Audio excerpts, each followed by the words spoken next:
Que s'est-il passé sur le marché du NFT le 17 et 18 juillet 2023? Qu'est-ce qu'il ne fallait surtout pas rater? C'est parti, on y va. Vincent, n'oublie pas le petit pouce bleu en bas de la vidéo. On s'abonne à la chaîne, on clique sur le lien dans la description pour accéder à tout plein de choses incroyables, du très très lourd pour ceux qui veulent en apprendre plus avec les NFT. C'est parti. Alors, quelques petites news, des trucs sympathiques aujourd'hui. Notamment, une nouvelle plateforme qui s'est lancée hier, qui se la joue Fine Art encore une fois, qui se la joue Fine Art accessible. Donc prohibition.art, qui est du coup de l'art du fine art, toujours pareil, sur Arbitrum, sur lequel en théorie c'est censé être beaucoup plus accessible. En l'occurrence, le drop Genesis hier était à 0,05. Aujourd'hui, on a un floor à 0,21, c'était monté jusqu'à 0,69 hier. Ça faisait très longtemps qu'on n'avait pas vu des x10. Bien évidemment, j'avais fait le call dans le Discord. Voilà, d'ailleurs, j'ai toujours pas vendu le mien. Il faudrait. Voilà. Bon, après, ça se la joue fine art pas cher. Ça va vite changer. Hein. Déjà, on voit que là, on est à 0,09 avec une bien plus grosse supply. Hier, on était à 0,05 avec 100 de supply. Faites attention, toujours pareil. Faites attention à la supply, faites attention au prix, faites attention à l'artiste. Le Genesis, c'était une Hardblocks Curated, supply de 100, floor, price 0,05. Là, on a un mec qui est bien moins connu, supply 333, price plus élevé. Aucun intérêt. Et alors, on a des trucs, après, alors là, ça y est, ça part direct. 0,21 Ether. Non, ça, c'était le floor price, tant pour moi. Prix ici 0,25 Ether, 0,1, 0,069. Et alors là, ça démarre. Dutch Auction, 3 Ethers. Il aura fallu même pas une semaine pour passer de 0,05 à 3 Ethers de mint price.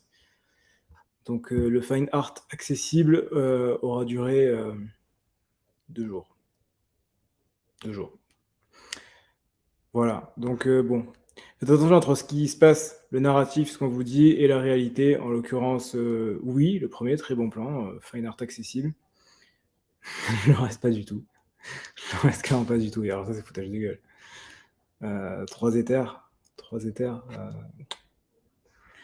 Voilà, sachant qu'on est sur Arbitrum, que forcément il y a moins de volume parce que c'est moins accessible, il faut bridge. Ça se revend sur OpenSea, mais c'est pas très pratique. Ça se revend sur leur marketplace avec les royalties enforced pour les artistes. Voilà, ensuite on a Magic Eden qui s'essaie à une nouvelle marketplace. Magic Eden, c'est ceux qui ont réussi à pivoter le mieux ces derniers temps, notamment avec les ordinaux.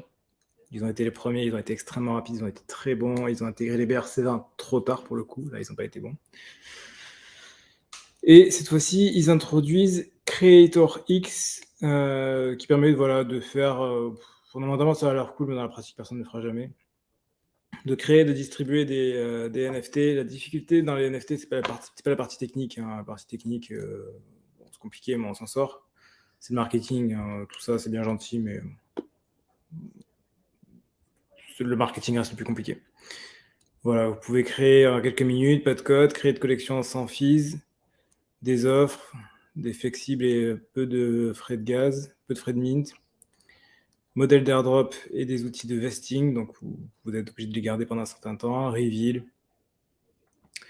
Voilà, techniquement c'est cool, mais dans la pratique, le besoin est particulièrement sur le marketing plus que sur la technique.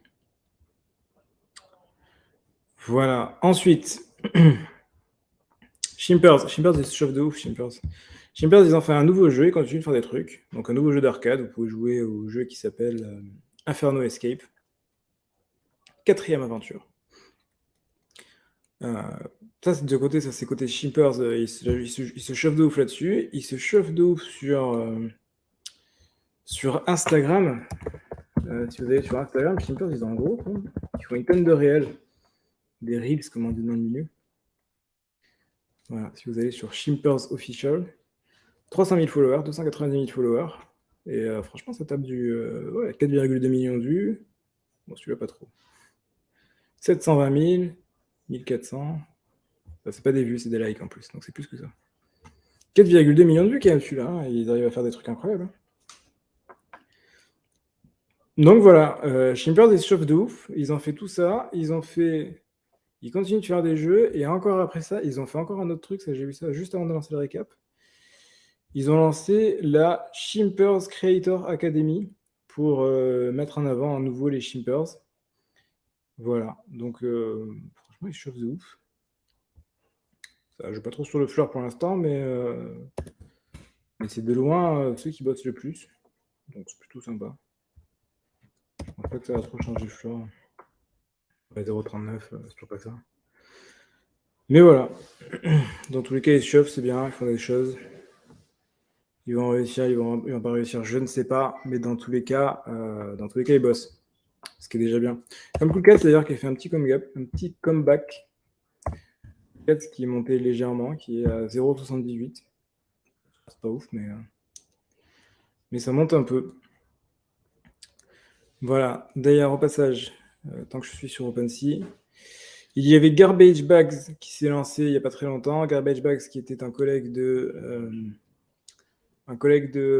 Infinity, non pas Infinity, Imaginary Ones. Bon voilà, c'était un cash grab, ça n'a pas marché, c'était 0,1, le floor est à 0,111. Bon, je ne suis pas surpris outre mesure. OPPan au final n'est pas spécialement monté, 0,83, on était à 0,83, c'est monté à 0,60, c'est descendu à 0,78, c'est remonté à 0,83. Et c'est pas allé beaucoup plus loin. Ce qui m'étonne un petit peu, par contre, c'est Rarible. Rarible, c'est limite feu la plateforme des NFT, qui s'est mis à faire Raripepen. Ok, bon, soit c'est rigolo, OpenSea a fait OpenSea, c'est rigolo, même si c'est un peu limite, c'est même carrément limite, puisque ça a incité les utilisateurs à acheter des NFT d'une certaine collection.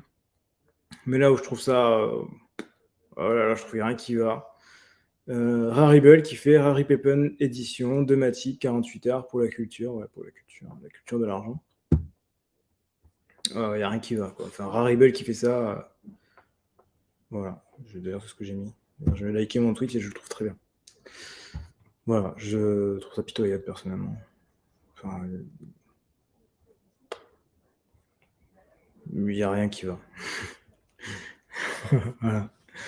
Le petit Bob l'éponge a été adapté là. Il n'y a rien qui va. Ils en ont vendu quand même, hein. Ils en ont vendu beaucoup. Ils en ont vendu 4143. Voilà, au passage, le collègue Jack Butcher se chauffe pour faire un nouveau projet, encore une fois. Le Infinity Checks. Je ne sais pas si je vais vous décrire ici, j'ai un peu la flemme. Vous pouvez regarder la newsletter de Mint or Skip d'hier qui explique tout ça. Dans la pratique, puisqu'on est quand même sur NFT Money et Metaverse, il n'y a pas d'argent à faire dessus. Il n'y aura pas d'argent, ce sera uniquement pour l'art. Donc, bon, si vous êtes là pour l'art, allez regarder. Sinon, si vous n'êtes pas là pour l'art, vous êtes là pour l'art, mais de l'art qui se revend. Ça ne sert à rien d'aller plus loin que savoir qu'il y a un nouveau projet. Vous ne pouvez pas revendre le NFT, il n'y a pas de choses comme ça. C'est réellement que de l'art. Donc, pas un intérêt démesuré.